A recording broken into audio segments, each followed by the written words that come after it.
Hey there everybody, welcome to Tucktuk's Trinkets and Terrain. As many of you I'm sure are aware, Black Magic Craft recently announced the date for his Kickstarter of his upcoming skirmish game, Idols of Torment. And I for one thought I would get a head start on making a set of terrain for it. I decided to make sort of a center piece via a portal where the souls are coming to the plane of torment. So I'm going to show you what I did and how I did it, and I hope you enjoy. To base this project, I actually came across this thick sort of paper packaging material that's got sort of a honeycomb pattern to give it strength, so it gives it a really nice, interesting texture on top. And with my initial portal idea, I have this extra mirror in my bits box left over from when I made my yawning portal. So I thought that would be a interesting way to make a portal here. So just tracing it out to cut out a section to inset the mirror, as well as trim up the piece into a more natural shape. And this material is just almost like cardstock, so it's pretty easy to cut. It's just paper. You can see the texture on the outside there, and then inset the mirror. And then I wanted to do a resin pour.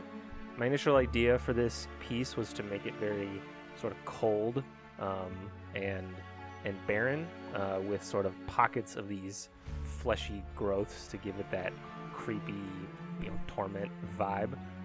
So to seal in the mirror, I'm just using some hot glue to create that fleshy, gross texture. This will also help with a eventual resin pour down the road. Now to flank the mirror, I came across these three toys that are from, I believe it's the Magic the Gathering board game, but each dog is a different model, so I thought they would make an interesting statue. Cut up some XPS foam to create a base, and then I glued all of those together and set those aside. But then to continue these sort of fleshy growths across this landscape, I added a couple more sections of it just randomly across the board. Again, just using hot glue to create that bumpy, uneven texture. From here, I was just kind of throwing things down as I thought of them. I glued down these barbecue skewers and attached some chain as just some extra details. Probably jumped the gun on this one because it made basically every other step down the road a bit harder because I had to work around these posts. But again, I just kind of added things as I thought of them. I think this would be a super good sort of tie-in theme for all the individual pieces, these sort of stakes with the chains wrapped around them. For the sides of my base, I needed to fill in all of that corrugated texture. So I'm just using my joint compound here to fill in all the holes, as well as give it a more natural texture. I discovered very quickly that this needed to be pretty thick just due to the depth of all of the individual little pockets in the corrugation. After that, I base coated everything with black paint and Mod Podge to help seal in the joint compound, as well as all the foam of the statues. But I realized very quickly that I did not plan very far ahead, so my statue placement overlapped the fleshy growths. So once I glued those down, I just sort of had the growths go up the statues. This actually helped make everything cohesive and feel like one piece, instead of me just putting statues on top of the ground here. And then to add a bit of texture variety, I'm just going to throw down some PVA glue and add on some sand and dirt flocking. And then once again went over everything with black paint and Mod Podge and started painting. And like I said before, I wanted this to be sort of a cold, desolate place, so I decided to base coat all of my ground with a deep blue, and then the fleshy areas got a base coat of a dark red. But while the dark red was still wet, I mixed in some bright red to give some color variation. And then since the statues and the stands were constructed and built, I thought I would paint those just sort of a traditional gray scheme, like they were sort of brought in around this portal.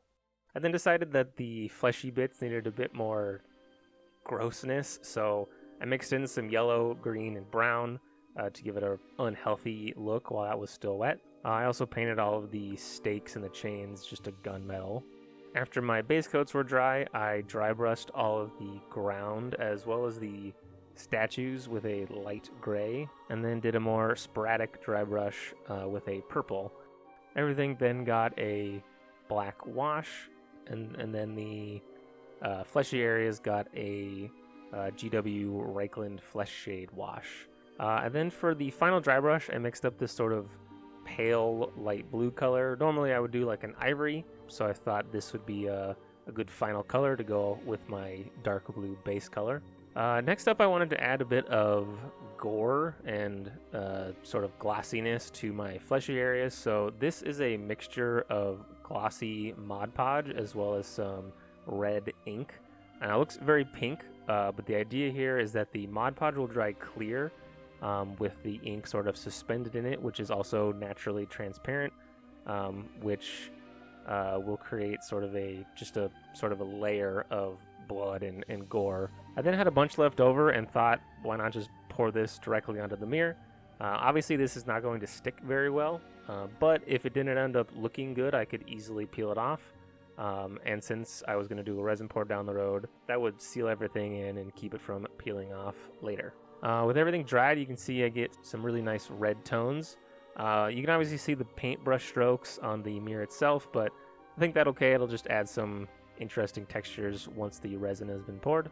But for some final details, I wanted to add some candles on all of these statues. Now these are pretty simple to make. They're just Q-tips with a little bit of a pin pushed in the end for the wick. Made 30 or so of those and just glued these randomly all around these statues. I then painted those up in a sort of ivory tan color mixed with a little bit of PVA glue to give it a thicker texture. This helps create the wax melts at the base and just gives it a little bit of texture that makes it a little bit more convincing as a candle. I also painted all the wicks yellow and orange. And then off screen I painted up a bunch of GW skulls and glued these again randomly just all over the piece. Get a little bit more creepy vibes. I then mixed up a batch of 2-part epoxy resin, gave it a red tint with some ink. Unfortunately, I did not film the pour itself, but you can see here it's over the mirror. And then I took more of that ink and hit a few drops right on top, and then just sort of spread that around to give the resin pour a bit more dynamic look. Make it look like this portal is moving and doing interesting things rather than just being a pool of liquid, basically. And once that was cured after 24 hours, this was the final results. I was really happy with how the portal portion turned out. You can see that the mirror reflection really gives it a sense of depth, which I really ended up liking. I think this is a very good start to some Idols of Torment terrain. I'm excited to build some more pieces for this. Obviously this is very tall and I'm going to need some way for minis to get up here, but I can make something down the road. If you did enjoy the video, don't forget to hit the like and subscribe buttons. I do have an Instagram account that you can check out. I post in-progress pictures and other things that I've got going on. I also have an Etsy shop where you can pick up dungeon tiles and terrain accessories to use with your tabletop games. But more than anything, thank you so much for stopping by. We'll see you next time.